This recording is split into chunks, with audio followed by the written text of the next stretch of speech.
नमस्कार, आप सभी का स्वागत है एनडीटीवी राजस्थान पर और मैं हूं आपके साथ शुभेंदु सिंह। आप देख रहे हैं राजस्थान प्राइम और शुरुआत कर रहे हैं राजस्थान प्राइम की बड़ी खबर के साथ। जोधपुर से बड़ी खबर, जहां टेंट हाउस के गोदाम में आग लगी है। गंगाना स्थित गोदाम में आग लगने का मामला सामने आया। फायर ब्रिगेड की 5 गाड़ियां मौके पर पहुंची और टेंट हाउस की आग को बुझाने का प्रयास लगातार किया जा रहा है। तो जोधपुर से खबर, जहां पर एक टेंट हाउस में आग लगने का मामला सामने आया है और टेंट हाउस के गोदाम में आग लगी है। गंगाना स्थित गोदाम में आग लगने का मामला सामने आया, जहां एक टेंट हाउस के गोदाम में आग लगी है। वहीं फायर ब्रिगेड की 5 गाड़ियां मौके पर पहुंची हैं, जो कि इस आग पर काबू पाने का प्रयास लगातार कर रही हैं। तो टेंट हाउस में लगी आग को बुझाने का हर संभव प्रयास किया जा रहा है। अरुण हर्ष हमारे संवाददाता जुड़ गए हैं ज्यादा जानकारी के साथ। अरुण, अभी क्या जानकारी मिल रही है इस मामले को लेकर? अगर बात की जाए तो अभी भी फायर ब्रिगेड की जो गाड़ियां हैं आग बुझाने का प्रयास कर रही है। जिस तरह से शहर के बाहरी इलाका में है, पाल रोड डीपीएस के आगे गंगाना जो है रोड कहलाती है, गंगाना वरनाडा थाना हल्के में आती है, वहाँ पर ये टेंट हाउस का गोदाम था। और अभी आग लगने के कारणों का पता तो नहीं चल पाया, लेकिन जिस तरह से आग लगी है और तस्वीरों में दिखाई दे रहा है, उसको बुझाने का लगातार जो है फायर फाइटर्स काम कर रहे हैं। लेकिन साथ ही साथ वरनाडा थाना पुलिस भी पहुंच गई है और आसपास के ग्रामीण भी है, जो मौके पर काफी भीड़ इकट्ठा हो गई। लेकिन फिलहाल आग लगी हुई है, उसको बुझाने के जो है प्रयास किए जा रहे हैं। अनिल, अरुण, कितने बजे की ये घटना है जब ये आग लगी? और दूसरा, जब ये आग लगी आसपास वहां बताया जा रहा है कि गोदाम था, वहां पर लोग तो नहीं थे वहां पर?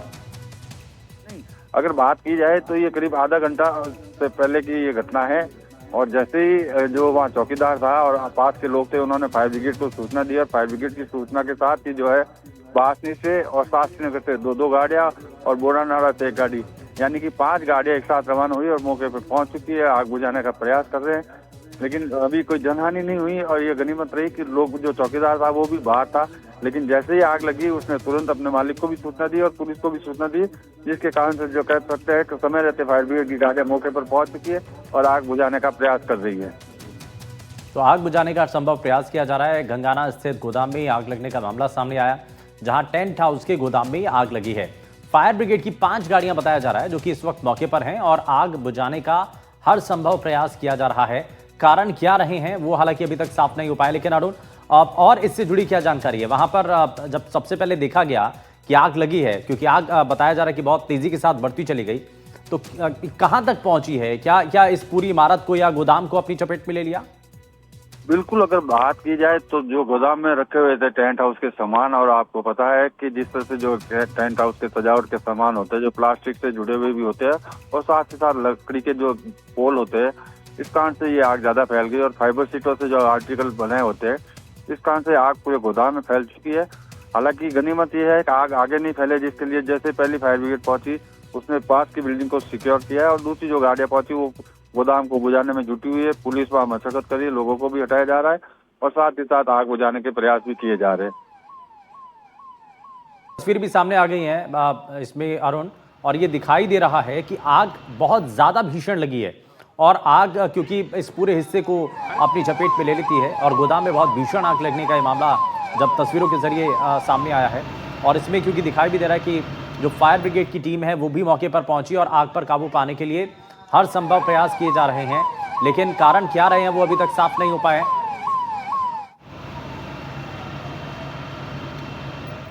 और अभी अरुण, इस पे क्या जानकारी मिल रही है? क्योंकि जैसा आप बता भी रहे हैं कि फायर ब्रिगेड की टीम अभी तक मौके पर मौजूद है, लगातार आग बुझाने के प्रयास किए जा रहे हैं। तो कितना अभी समय और लग सकता है? कितना समय और लगेगा? और आग को पूरी तरीके से नियंत्रण करने में कितना समय अभी बाकी?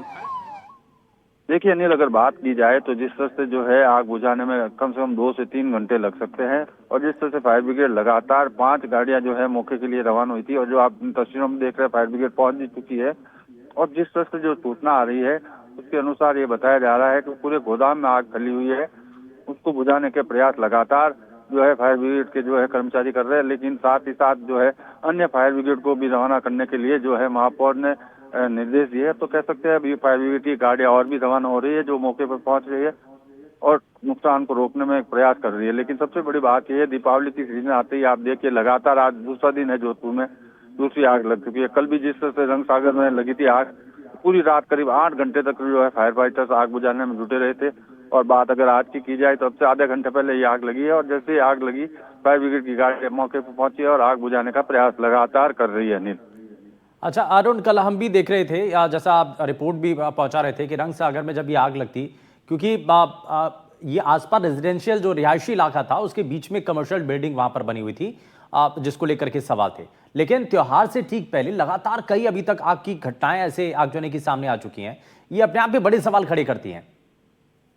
देखिए अनिल, अगर कयास ये लगाया जा सकता है, क्योंकि रंग सागर में तो शॉर्ट सर्किट से आग लगने की बात सामने आई थी, लेकिन चूंकि ये गोदाम में जहां आग लगी है, संभावना ये जताई जा रही है आसपास किसी ने पटाखा फोड़ा होगा और वो रॉकेट या पटाखे की चिंगारी के कारण से ये आग लगी और आग लगने के साथ ही पूरे गोदाम को अपनी आगोश में ले लिया है, जिसको बुझाने के जो है प्रयास तमाम फायर फाइटर्स कर रहे हैं। लेकिन सबसे बड़ी बात यह है कि दीपावली की सीजन आते ही आगजनी की घटनाएं बढ़ जाती है और निश्चित तौर से फायर ब्रिगेड के जो कर्मचारी वो भी 24 घंटे मुस्तैद रहते हैं। यही कारण है, आप देखिए 5 गाड़ियां पहुंच चुकी है, अन्य गाड़ियों को रवाना किया गया है। उम्मीद की जानी चाहिए कि अगले 1 से 2 घंटे में ये आग नियंत्रण में आ जाएगी, लेकिन इस तरह की घटनाएं अभी और भी देखने को मिलेगी, क्योंकि दीपावली की सीजन है और निश्चित तौर से इस तरह की घटनाएं देखने को मिलती रहती हैं। कई बार बिल्कुल आप कह रहे हैं कि जब पटाखे चलाए जाते हैं तो रॉकेट की वजह से संभावना है कि वहां पर आग लगी हो, लेकिन फिलहाल ये सिर्फ एक कयास है, लेकिन अभी पुख्ता इस पर जानकारी सामने नहीं आई है। क्या वजह रही है आग लगने की, कारण क्या रहे हैं, वो हालांकि अभी सामने आना बाकी है। लेकिन फिलहाल ये तस्वीरें हम दिखा रहे हैं जहां पर आग बहुत तेजी के साथ बढ़ती चली जाती है, इस गोदाम को अपनी चपेट में ले लेती है। बताया जा रहा है टेंट हाउस का इसमें सामान रखा हुआ था और उसी सामान के अंदर जब ये आग लगती है तो बहुत तेजी के साथ फैलती है। उसमें फैब्रिक होता है, कपड़ा इसमें होता है, तो इसीलिए जो है आग बहुत तेजी के साथ इसमें बढ़ती चली जाती है और इस पूरे गोदाम को अपनी चपेट में ले लेती है। बताया जा रहा है कि ये आग जो है उसको बुझाने के लिए दमकल विभाग की कई गाड़ियां मौके पर पहुंची हुई हैं, जो कि हर संभव प्रयास कर रही हैं जल्द से जल्द आग पर काबू पाया जा सके। आसपास जो दूसरी इमारतें हैं उनको भी सिक्योर किया जा रहा है। सबसे पहले वहां जा करके ऐसी शीट तैयार की गई ताकि दूसरी इमारतों तक ये आग ना पहुंच पाए, इस बात की कोशिश रही। वहीं साथ ही जैसे कि अरुण हमारे सहयोगी बता रहे हैं कि अभी कुछ समय और लगेगा, क्योंकि इसमें कुछ घंटे और लग सकते हैं, क्योंकि आग बहुत ज़्यादा भयानक है और बहुत भीषण ये आग इस गोदाम में लगी हुई है और बहुत बड़े हिस्से के अंदर ये आग लगी हुई है, जिस पर नियंत्रण पाना अभी थोड़ा सा मुश्किल है, लेकिन कुछ समय बाद जरूर इस आग पर नियंत्रण पाया जा सकेगा। ये फिलहाल जानकारी है, लेकिन कितना नुकसान हुआ है वो आकलन के बाद साफ हो पाएगा। लेकिन ये देखिए आप, एक इमारत जहां पर ये गोदाम बना हुआ था और उसी गोदाम के अंदर ये आग लगने की घटना सामने आई है और ये हालांकि अभी तक साफ नहीं हो पाया कि जिस वक्त ये घटना हुई तो उस वक्त क्या वहां पर कोई कर्मचारी या फिर कोई शख्स भी वहां पर मौजूद था। ये इसको लेकर के सवाल भी बना हुआ है। खैर, बहुत शुक्रिया अरुण इस पर जानकारी के लिए।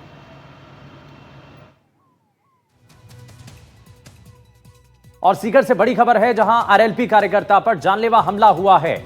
आरएलपी कार्यकर्ता हरीश पर जानलेवा हमला हुआ। कैंपर गाड़ी में सवार होकर के बदमाश आए और बदमाशों ने मारपीट कर उसके पैर तोड़ दिए। वारदात के बाद बदमाश मौके से फरार है और घायल का एसके अस्पताल में इलाज जारी है। वहीं आपसी रंजिश के चलते हमले की बात भी सामने आई। सदर थाना इलाके के गणेशम रेजिडेंसी की घटना बताई जा रही है और वारदात के बाद बदमाश मौके से फरार हो गए। हालांकि घायल का अस्पताल में इलाज किया जा रहा है। आपसी रंजिश के चलते ये हमले की बात इसमें सामने आई। कुछ लोगों ने हमारे आरएलपी के कर्मठ कार्यकर्ता है हरीश, उसके देवाली कर ली, उनकी टांगों पे बहुत ज़्यादा चोट के निशान है और हम अभी हॉस्पिटल लेके आए। हम पुलिस प्रशासन से हम मांग करते हैं कि इनका जल्दी से जल्दी निपटारा करवा के और जो भी इनके हमलावर है उनको गिरफ्तार किया जाए। अन्यथा ये बहुत ही बड़ा जंगल राज चल रहा है राजस्थान में। आज 5-7 दिन से हो रहा है, सब जगह ऐसी मारापीट और कुछ सब लोगों के साथ ऐसा अन्याय हो रहा है। तो हम पुलिस प्रशासन से मांग करते हैं कि इनका जल्दी से जल्दी उन लोगों को गिरफ्तार किया जाए और जेल के अंदर डाला जाए। तो कैंपर गाड़ी में सवार होकर के बदमाश आते हैं, बदमाशों ने मारपीट की और जो शख्स बताया जा रहा है जो आरएलपी का कार्यकर्ता है उसके साथ मारपीट की है। वहीं घायल को अस्पताल में भर्ती कराया गया जहां पर उसका इलाज चल रहा है। लेकिन आपसी रंजिश के चलते ये हमले की बात फिलहाल सामने आ रही है। सदर थाना इलाके के गणेशम रेजिडेंसी की घटना है। आरएलपी कार्यकर्ता पर जानलेवा हमला हुआ है और आरएलपी कार्यकर्ता हरीश पर यह हमला किया गया। कैंपर सवार कुछ लोग आए और बदमाश वहां पर आकर के हमला करते हैं। बदमाशों ने मारपीट की और जो आरएलपी का कार्यकर्ता है उसके पैर तोड़ दिए गए। वारदात के बाद बदमाश मौके से फरार हो गए और उसके तुरंत बाद ही, क्योंकि आसपास मौजूद लोगों की तरफ से जानकारी पुलिस को भी दी गई और उसके बाद अस्पताल में घायल को भर्ती कराया जाता है, जहां पर अभी घायल का इलाज चल रहा है। लेकिन आरएलपी कार्यकर्ता पर जानलेवा हमला किया गया है और इससे जुड़ी ये बड़ी जानकारी है। और कार्यकर्ता, जो बाकी कार्यकर्ता हैं, अब इसको लेकर के सवाल उठा रहे हैं। वो प्रदेश के अंदर कानून व्यवस्था पर सरकार का फेल्योर इसको बता रहे हैं और वो कह रहे हैं कि हाल फिलहाल के अंदर कई ऐसी घटनाएं सामने आ चुकी हैं और वो अपने आप को असुरक्षित महसूस कर रहे हैं। लेकिन जिस तरीके से पूरी घटना हुई, आरएलपी पार्टी के कार्यकर्ता पर हमला कर दिया गया। आप सदर थाना इलाके के ये मामला बताया जा रहा है, जहां पर आरएलपी कार्यकर्ता के ऊपर हमले का ये मामला सामने आया। अब जरा आप ये तस्वीरें भी देखिए, ये तस्वीरें भी सामने आई हैं। आप इस दौरान कैंपर में सवार कुछ बदमाश आते हैं और ये जो शख्स आपको दिखाई दे रहा है जिसके ऊपर हमला किया जा रहा है, वो आरएलपी का कार्यकर्ता हरीश बताया जा रहा है। और हरीश के ऊपर ये जानलेवा हमला कर दिया जाता है, उसके साथ मारपीट की जाती है, उसके पैर तक तोड़ दिए जाते हैं। और हालांकि इस सब घटना को अंजाम देने के बाद जो बदमाश हैं, कैंपर में सवार होकर के आए थे, वो वहां से फरार हो जाते हैं। और ये आप तस्वीरें देख रहे हैं, ये आप देखिए तस्वीरें, कैंपर में सवार होकर के ये बदमाश आते हैं और वहां से दूसरी गाड़ी में टक्कर मार करके वहां से फरार हो जाते हैं। और 12 से बड़ी खबर, जहां 12 में एसीबी की बड़ी कार्रवाई, होमगार्ड को रिश्वत लेते रंगे हाथों दबोचा गया है। 4000 रुपए की रिश्वत के साथ गिरफ्तार किया गया। प्लाटून कमांडर के नाम पर रिश्वत मांगी गई थी और तहसील कार्यालय के बाहर रंगे हाथों इनको पकड़ा गया है। प्लाटून कमांडर गजेंद्र सिंह को भी डिटेन कर लिया गया। और इस बीच ये बड़ी जानकारी, होमगार्ड को रिश्वत लेते रंगे हाथों दबोचा गया। एसीबी के द्वारा इस मामले में बड़ी कार्रवाई की गई है। वहीं जयपुर से बड़ी खबर है, जहां स्वच्छता में लापरवाही बरतना भारी पड़ गया।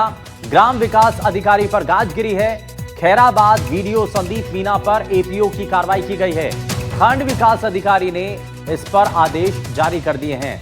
तो स्वच्छता में लापरवाही बरतना भारी पड़ गया और खंड विकास अधिकारी ने फिलहाल आदेश जारी कर दिए हैं। और स्वच्छता में लापरवाही बरतना जो है वो भारी पड़ा है। ग्राम विकास अधिकारी पर गाज गिर गई। और अब खबर सवाई माधोपुर से, जहां घायल अवस्था में एक नर पैंथर मिला है और घायल पैंथर ने कुछ देर बाद दम तोड़ दिया। आपसी संघर्ष में पैंथर की जान चली गई। वहीं पोस्टमार्टम के बाद अब अंतिम संस्कार किया जाएगा। वहीं फलौदी रेंज के भाटपुरा की यह घटना बताई जा रही है, जहां पर पैंथर की मौत हो गई है। दरअसल सवाई माधोपुर से खबर, जहां घायल हालत के अंदर एक नर पैंथर मिला और घायल पैंथर ने कुछ ही देर बाद दम तोड़ दिया। आपसी संघर्ष में पैंथर की जान चली गई। वहीं पोस्टमार्टम के बाद अब अंतिम संस्कार पैंथर का किया जाएगा।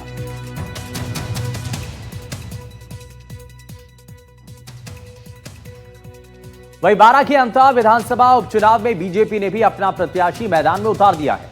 बीजेपी ने यहां से 12 पंचायत समिति के अध्यक्ष मोरपाल सुमन को अपना उम्मीदवार घोषित किया है। मोरपाल सुमन स्थानीय नेता होने के साथ लो प्रोफाइल और शांत स्वभाव के माने जाते हैं। पार्टी ने उनकी छवि और जातिगत समीकरणों को ध्यान रखते हुए लंबे विचार विमर्श के बाद टिकट जारी की है। अंता में इस बार चुनाव में त्रिकोणीय मुकाबले की संभावना है और कांग्रेस ने यहां से पूर्व मंत्री प्रमोद जैन भाया को उम्मीदवार बनाया है, जबकि नरेश मीणा मैदान में निर्दलीय रूप से ताल ठोक रहे हैं।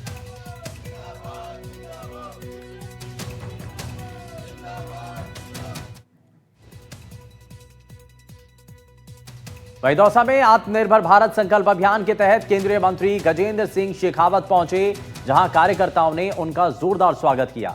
इस दौरान अंता विधानसभा सीट के उपचुनाव को लेकर केंद्रीय मंत्री शेखावत ने बड़ा बयान दिया।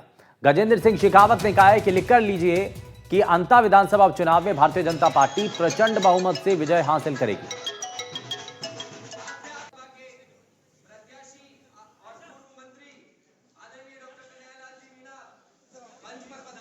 अंता उपचुनाव में मैं पूरी जिम्मेदारी के साथ में कहता हूं, आप लिख करके रखिए, भारतीय जनता पार्टी प्रचंड बहुमत के साथ में विजयी होने वाली है।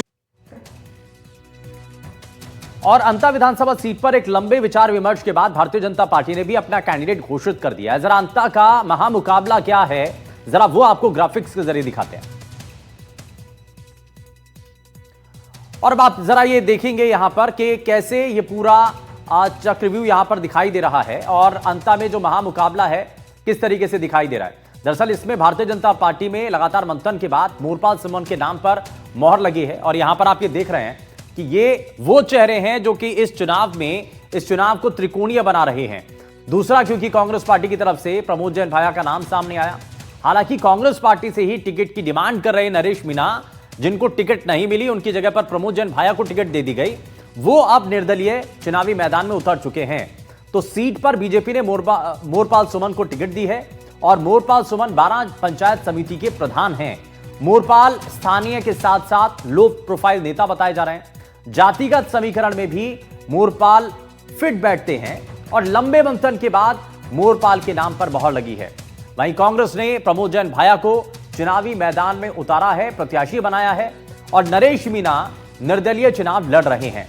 वहीं इस सीट पर इस बार यह माना जा रहा है कि त्रिकोणीय मुकाबला हो सकता है, क्योंकि मुकाबला बेहद दिलचस्प है। एक तरफ बीजेपी, कांग्रेस और तीसरा निर्दलीय कैंडिडेट नरेश मीणा। अब जरा आपको बताते हैं कि वसुंधरा के बेहद करीबी बताए जाते हैं मोरपाल, और मोरपाल के बारे में आपको बता दें कि मोरपाल सुमन भी सैनी समाज से हैं और सियासी समीकरणों को देखते हुए भारतीय जनता पार्टी ने बड़ा फैसला लिया है। सैनी समाज से उम्मीदवार देना बहुत ज्यादा जरूरी हो गया था और फीडबैक के आधार पर ही सैनी समाज से जब बातचीत की, उसके बाद मोरपाल के नाम पर सहमति बनी है, उनको उम्मीदवार बनाया गया। मोरपाल वसुंधरा राजे के नजदीकी माने जाते हैं। संयुक्त महासंघ के और 12 के अध्यक्ष है मोरपाल। पूर्व मंत्री प्रभुलाल सैनी भी हालांकि टिकट के दावेदारों की लिस्ट में शामिल थे।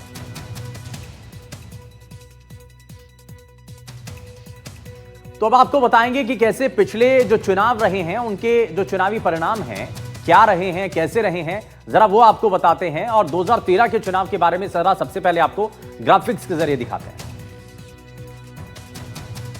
तो पिछले 3 चुनावों का जो रिजल्ट है कैसा रहा है। 2013 का जो चुनाव है वो भारतीय जनता पार्टी के प्रभुलाल सैनी इस चुनाव को जीतते हैं।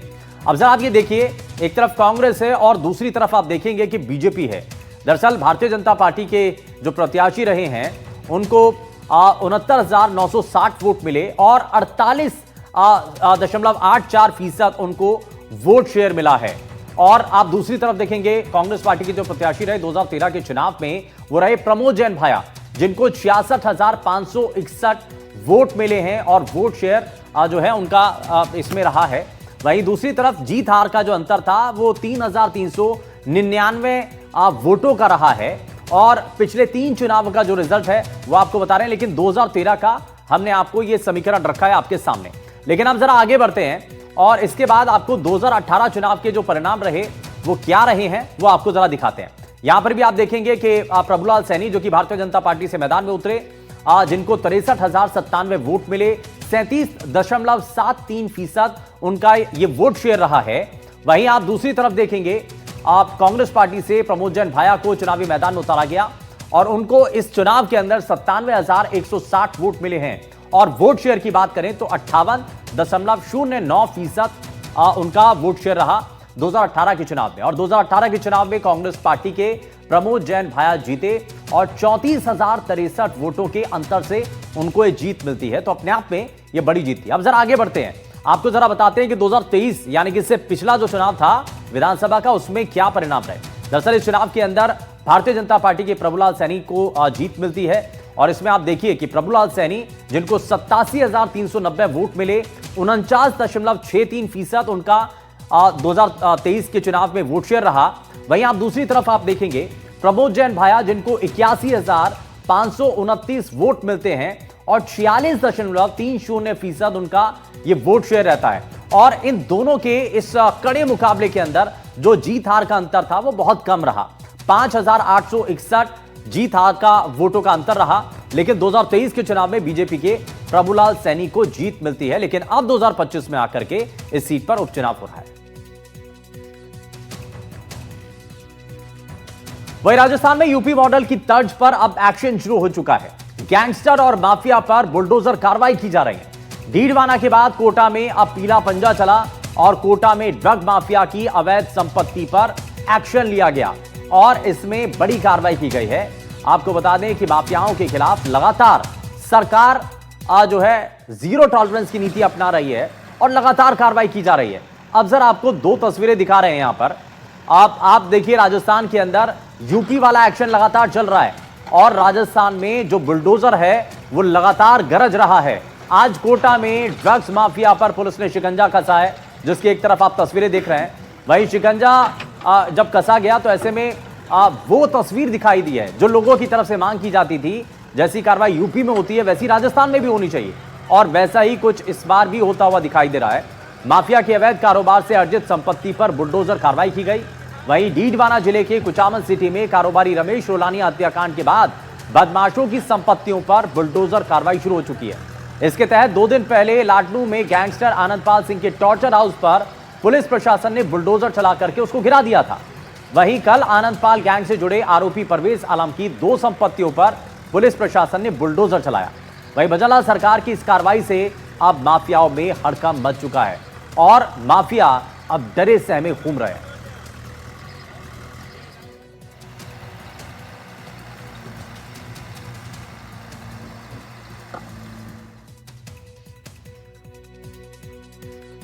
और चलिए अब आपको जरा बताते हैं कि माफियाओं पर आखिर ये कार्रवाई कैसे बदस्तूर जारी है, जरा वो आपको दिखाते हैं। और माफियाओं पर लगातार कार्रवाई की जा रही है और इसलिए कहा जा रहा है कि माफियाओं पर अब ये कार्रवाई रुकने वाली नहीं है। और यहां पर क्योंकि जैसा यूपी में योगी मॉडल चल रहा है वैसे ही राजस्थान में भजनलाल मॉडल काम कर रहा है। कोटा में ड्रग माफिया पर पुलिस ने शिकंजा कसा है और माफिया के अवैध मकान पर बुलडोजर चला करके कार्रवाई की गई है। वहीं अवैध कारोबार से अर्जित की गई संपत्ति को ध्वस्त कर दिया गया।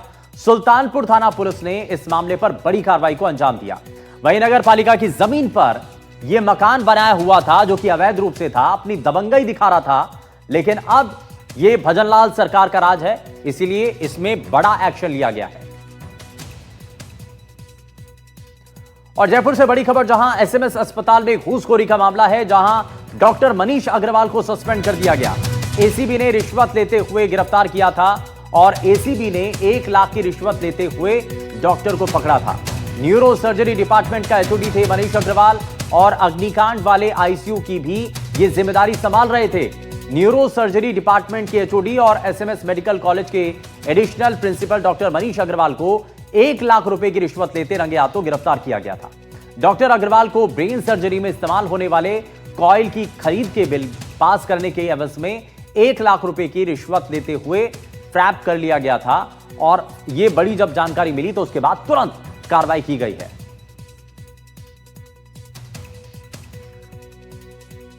और अब आप ये देखिए कि समय जरूर लगा लेकिन उसके बाद कार्रवाई जरूर हुई है और इसलिए अब आपको जरा ग्राफिक्स के जरिए दिखाते हैं कि कैसे ये पूरा मामला सामने आया।